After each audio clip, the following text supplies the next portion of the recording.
What's up everybody, and welcome back to another video on concurrency patterns in the Go programming language. In this video, we're going to go over the or done channel pattern. But before we get into the pattern, I have a bit of an announcement to make, which is to say that this video is sponsored by me. So for those of you that resonate with my teaching style, I created an entire course on microservice architectures using the Go programming language and gRPC. And this course was handcrafted based on my experience working in the fintech industry on applications with over 60 million users. In this course, I go over all of the essentials or the main things that you might need to know to be able to work on and build out an architecture like this. And the final project that will be produced by taking this course can be used and expanded upon to add to your portfolio. And I think that this should really help you to prepare yourself for jobs working in the modern tech industry where microservice architectures are becoming increasingly more prevalent. Included with the price of the course is 2 months of career coaching and guidance by me, which will start following your completion of the course. And during that 2 months, we'll essentially go over your specific situation and we'll see how we can help you to improve your chances of landing your job or even switching jobs or whatever it is that your situation calls for. Anyways, the course link is in the description below. And if you have any questions about the course, then feel free to join the Discord, which is also in the description below, and ping me on the Discord. And with that being said, without further ado, let's get started.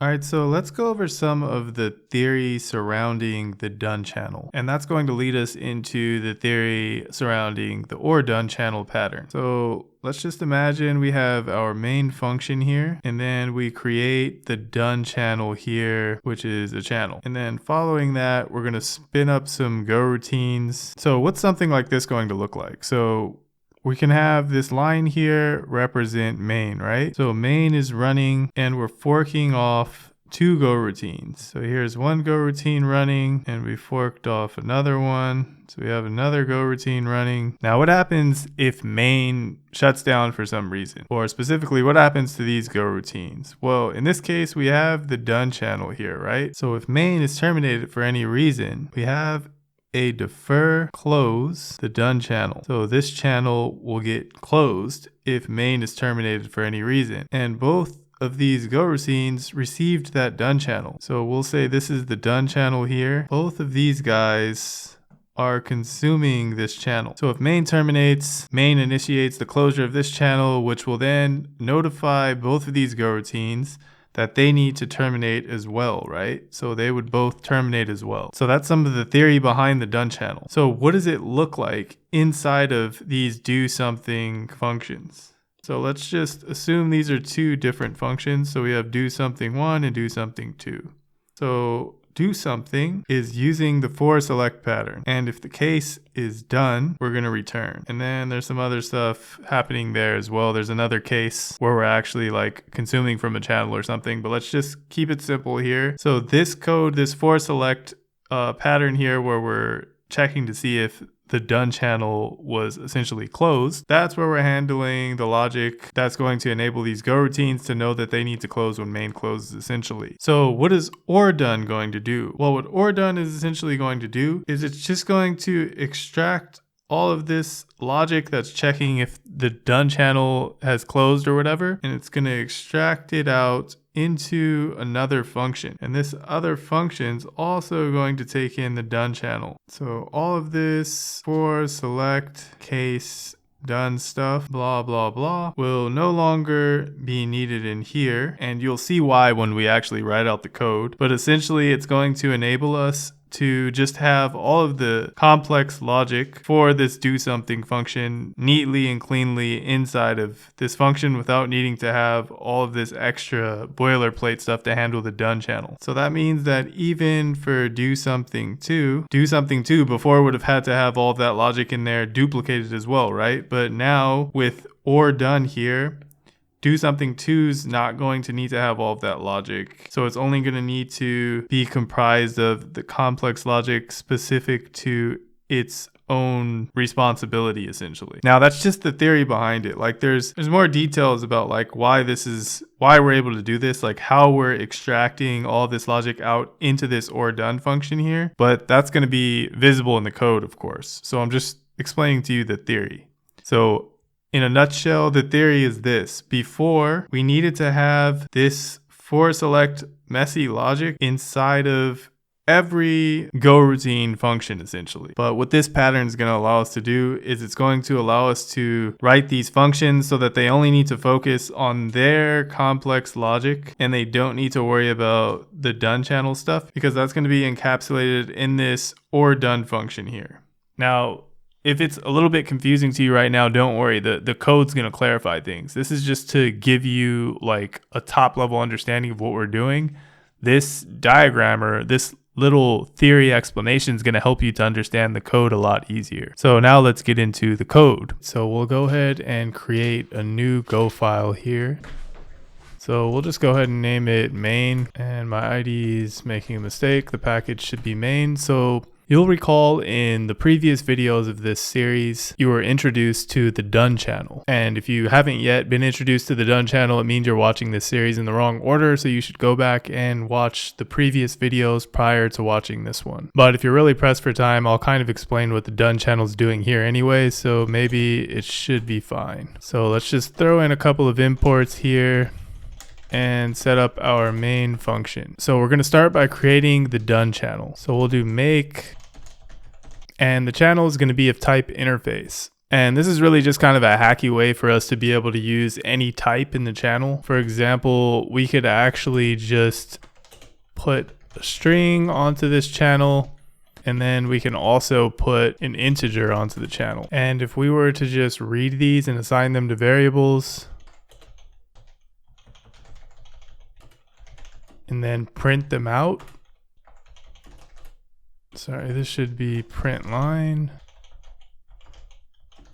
And go ahead and run this file.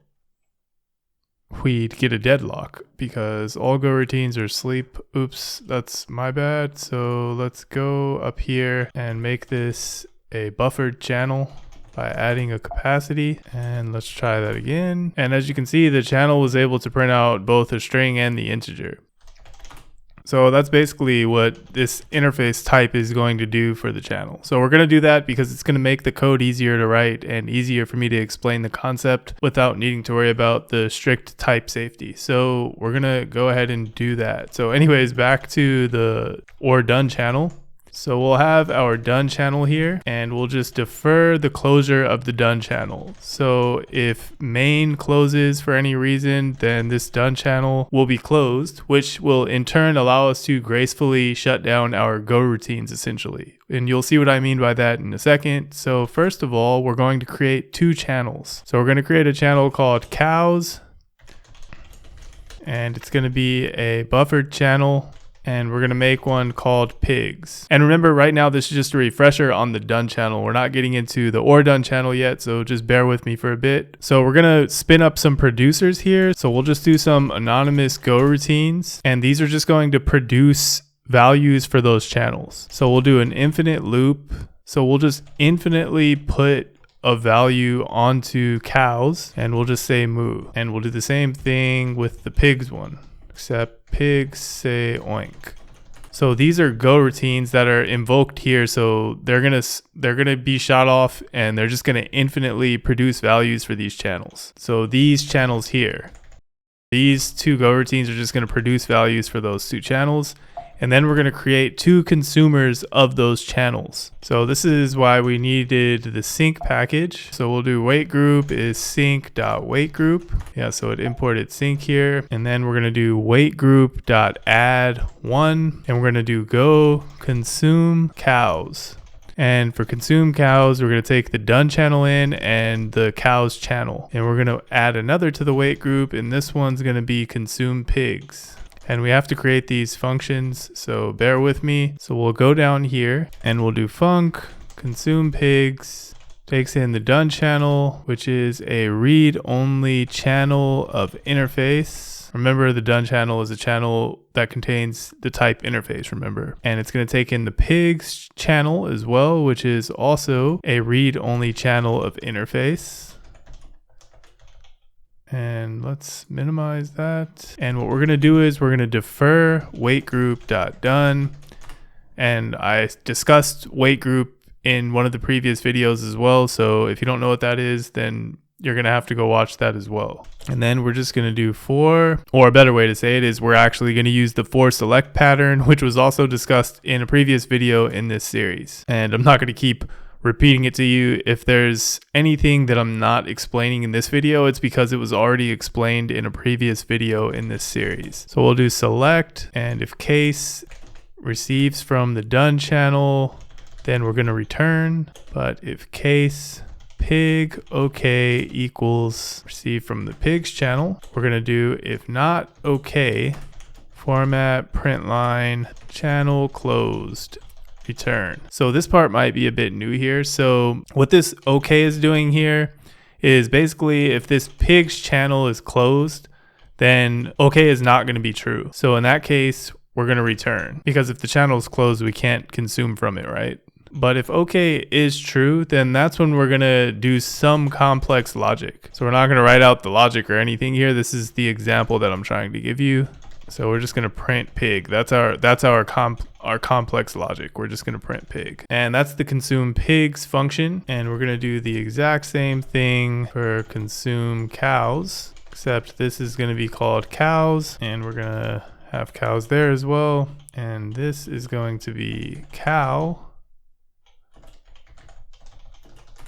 Okay, so now that we have this written out, I can go over this really quickly. So if you recall, the done channel is so that we can gracefully shut down the Goroutines that we have running in the background. And actually, that means that we're going to want to use the for select in these as well. So we'll do select.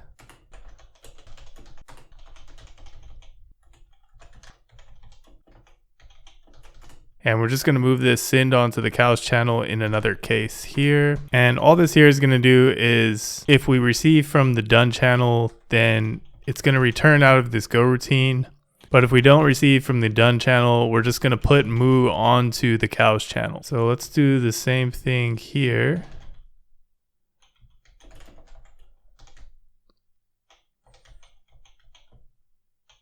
But this is pigs. And this is oink. Anyways, back to what I was saying. All right, so basically what the done channel is going to do is it's going to allow us to gracefully close out all of the Goroutines that we spin up or fork from main. So if you imagine main starts here, right? Then we create this done channel, and then we create these channels. And then we're going to spin up some Goroutines. So first we're spinning up this one. Then we're spinning up this one, and these two are meant to run as long as the program is running. And then we're spinning up this one and then this one. And these two are meant to run as long as they can consume from the channels that are passed in. And I just noticed that we're not passing in the pigs one here. And that's basically infinitely, because these producers are infinitely producing or putting messages onto those channels. But anyways, all of these Goroutines that we have running, we want to be able to gracefully shut them down. So like, let's imagine that main crashes or something, or somebody hits Control C on the main function running. So when you hit Control C, if we don't have anything in place to let these Goroutines know that they need to close, then they'll potentially be just left out there still consuming resources, etc. And it's what we essentially just call a Goroutine leak. So what is the done channel doing? So in main here, we create this done channel, and if main closes, then this defer is going to be executed. So if main closes by via Control C or a crash or something, then we're going to close the done channel too. And since all of these Goroutines are reading from the done channel, then when the channel closes, it's going to essentially receive a message from the done channel. So this case would resolve to true essentially, because when you close a channel, what essentially is going to happen is the 0 value for the type is going to be put onto that channel and consumed by the consumers of that channel. So in that case, every Goroutine that has this for select pattern with this case done in it, it's going to return out. So that's how we're gracefully closing out all of the Goroutines in the event that the parent where we forked those Goroutines off from is shut down for any reason. So that's the done channel. So it's a very important pattern to understand. So again, look at my previous videos if you're not clear on that yet. So that brings us to the question of what is the or done channel? So essentially what the or done channel is going to do is if you notice here, the reason I put these two functions that basically look exactly the same here is just to show you like a scenario where we might want to use the or done channel. Like let's say we have these consumer functions here, like two of them, and they both use this for select pattern here in order to keep track of what's going on with the done channel. What we want to do is we want to extract this for select done stuff out of the logic for these functions. And we want to encapsulate that and essentially abstract it away from these functions so that the code's more readable. Like consume cows, we only want it to have this complex logic for consuming cows. We don't want all of this boilerplate for the done channel handling stuff. And the same for consume pigs. We just want to have the complex logic for this consume pigs. Like the logic between these two consumer functions is probably going to be completely different, right? That's why it just says complex logic here, but just imagine there's a bunch of code here for each of these, and there's completely different code for both of them. Because I understand that both of these look the same, but that's because the only code that we wrote out was this done channel boilerplate stuff. But actually, just imagine that the logic between these two functions, the complex logic, is completely different. So what we want to do is we want to essentially just cut out all of this for select handling the done channel stuff. And we want to just have this complex logic here. Now, the way that we're going to do that is we're going to use this or done channel pattern. So we're going to create a new function. We're going to call it or done. And this function is going to take in the done channel as well. And then it's going to take in another channel, which is going to be channel interface. And I accidentally put this inside of that function. So let's put that out of there. And this is also going to return a read-only channel of type interface. Now, what or done is going to do is very simple.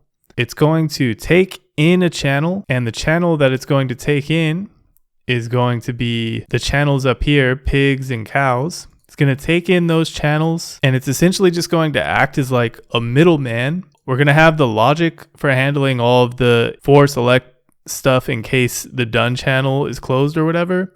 And then it's just going to relay the data from the channel passed in back out to the caller. And that's going to allow us to just have all of this logic for the done channel stuff extracted out. And we're only going to have essentially just a for loop and then the complex logic that does something to each value iterated on in that for loop. And it sounds super complicated, but just let me show you what I mean. So what we're going to do is we're going to start by creating a relay stream.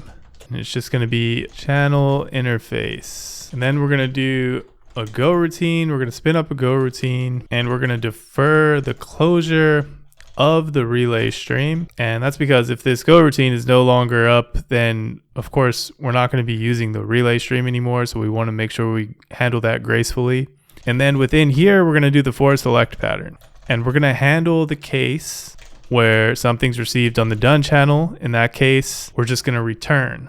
Now, keep in mind, when we return here, what happens? It means that we return out of this Goroutine, right? So if we return out of this Goroutine, what happens then?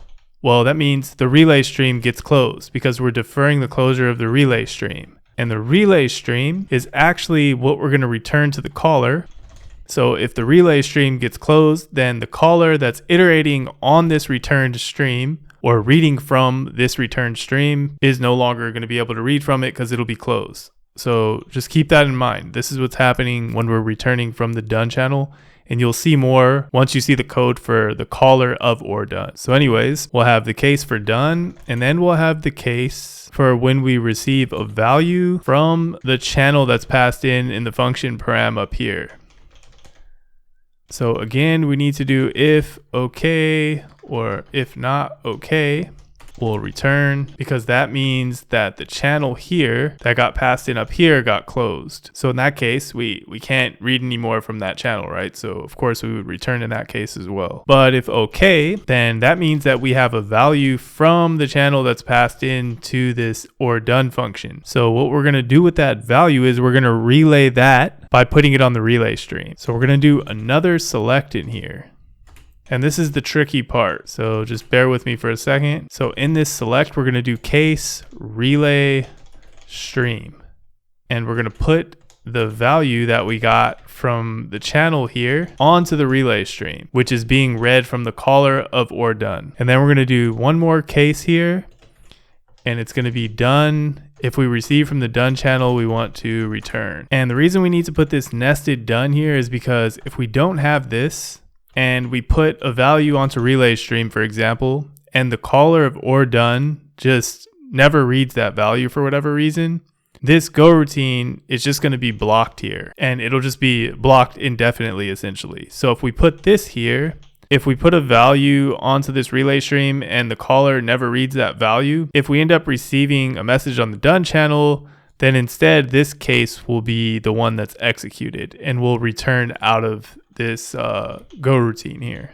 And that is going to be that for this function here. So this is the or done function, right? So what does that mean? That means that now we can go up to these functions and we can just remove all of the for select stuff. And that's because we're going to do for value equals, and we're going to range over the result of or done. And then we're going to pass in the done channel. And which one is this? This is consume cows. So we're going to pass in the cows channel. And now this consume cows, we removed all of that noise. And basically here we could have like all of the complex logic or whatever.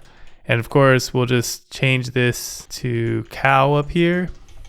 So you can imagine if the logic here is super complex, having all that done boilerplate stuff can get really cumbersome. But here we're able to just use or done here. So we're passing in the done channel. So if done gets called from main, it's going to come from here and it's going to get passed into here. Then we're going to go into or done. And as you see here, this channel in the case of the consume cow function is going to be the cows channel. And we're going to make this relay channel here, and we'll defer the closure of it. And if the done's received here, then we're going to return out of this. And if we return out of this, then that means this relay stream is going to get closed here. And the relay stream happens to be what's returned from or done. So what we're actually iterating on here in this for cow equals range or done is the relay stream. And what is the relay stream, or what is being relayed in the relay stream? It's just the messages from cows. So as you can see, or done is just a middleman where we encapsulate all this for select stuff. And we're basically just relaying the messages from the passed in stream, which in this case is the cow one. So and then we're ranging over that stream here. And for each item that we read from that stream, then we do the complex logic here. And you can see how much cleaner this is. And what's also good is we don't have that repeated for select logic. Like before, this stuff is going to be repeated in any consumer that we create. But now we actually can just delete it. So we're going to do for pigs equals range or done. And we'll just delete all of this. And we'll do done pigs. And sorry, this should be pig, one pig. And again, it's like we have one too many of those. And again, all of the complex logic would go here. But yeah, our complex logic is just printing the value for now. So now we have these two consumers here, and this or done stuff is all encapsulated into this or done function here. But we still have the functionality that we need from the done channel, but our code is a lot more readable now. So that is the or done channel concurrency pattern. Actually, let's go ahead and try and run this. So we'll do go run main.go. Actually, sorry, I forgot one thing. So in main at the bottom, I forgot to add the code to wait for the wait group. So we'll do wait group.wait. So now it'll wait for both of these, which means the program should run infinitely because they're infinitely going to be consuming messages that are infinitely being produced by these two producers that are infinitely running. So let's do go run main.go. And as you can see, we're just infinitely producing these messages and then consuming them and printing them. But if we were to press Control C here, we know that when we pressed Control C, it led us to defer the closure of the done channel. And we know that that means that these Goroutines all got closed as well, instead of closing it and not gracefully closing out the Goroutines, like essentially having those lightweight threads still running even though the program is no longer running. So I hope that makes sense. That's the or done channel.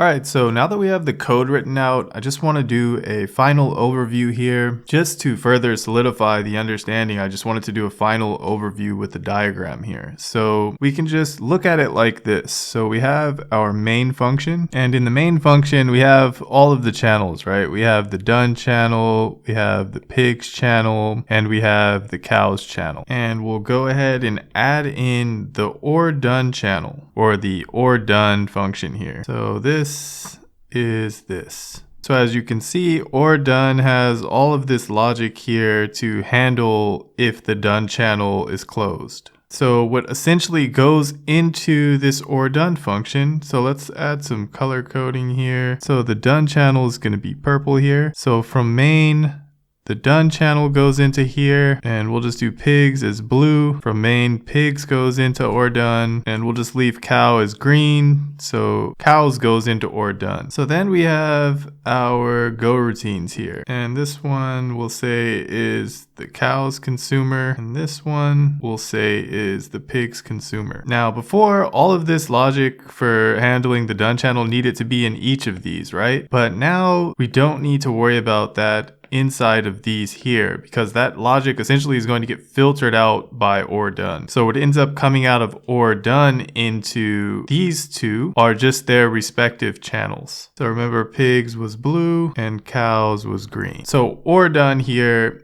is essentially filtering out the done logic and handling it. So the done logic stops here. So the done channel stops here as well. You see the done channel doesn't go into these now. So now these can just worry about their complex logic for consuming cows and consuming pigs, whatever that is. And done is just filtered out here before we even get to this point. So when we do, for example, for pig equals or done, and then done channel, and then pigs, what we're actually consuming here from or done is this relay stream. So this is actually what this is resolving to, right? So if at any point we return from this Goroutine here, then that means we're deferring the closure of the relay stream here. And if relay stream gets closed, this code here, so this for loop, will end. And when that happens, of course, there's nothing after the for loop, right? So we'll end up here at the defer wait group dot done, and then we'll just return out of this function. And that's basically everything. So I hope that top level visualization helped you to understand what we actually did and the code that we actually wrote here.